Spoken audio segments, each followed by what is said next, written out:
presumably, if we're going to be having a hearing on white supremacy, we are assuming that the biggest victims of that would be minority Americans.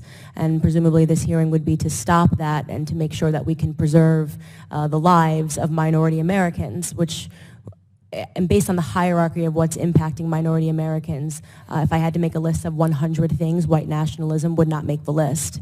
And we don't see hearings on those bigger issues. You brought up the inner city communities, which is a huge issue. Black on black crime, the breakdown of family, I think is the #1 thing that's contributing to that.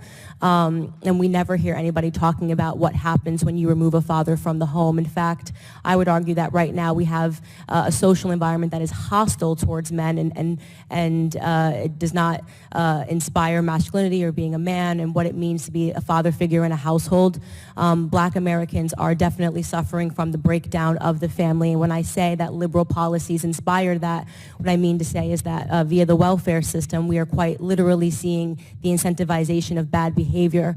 When you know that your family gets more money, as a single mother, you will get more money if you don't marry the father of your children. You're not going to marry the father of your children. I've seen this firsthand. And black on black crime is a huge issue in America right now, but people don't like to talk about that.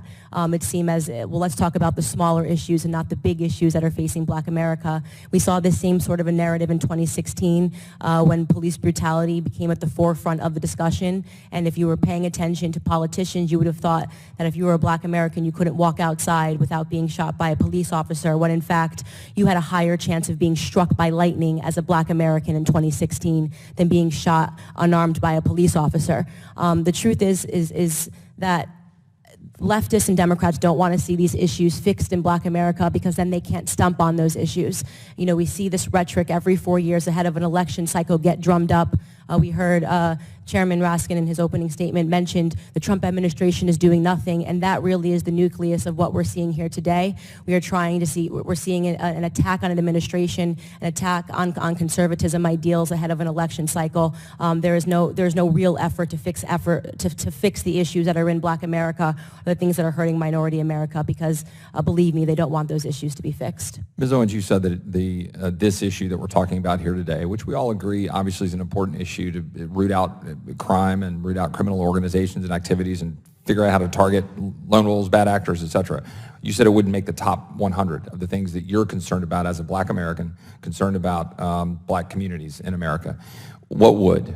You can't rattle off all 100, but at the time I've got 30 seconds. Father absence, the education system, and the staggering abortion rate, as well as illegal immigration, which, the United States Commission of Civil Rights, when they were actually doing work in 2008, came out with a report and told the truth, which is that illegal immigration harms black Americans first and foremost. We are the ones that are meant to compete with illegals for jobs, and they are flooding our communities with crime and violence. Black American men between the ages of 18 and 22 are harmed by illegal immigration, but just saying that perspective is considered racist, and it's not.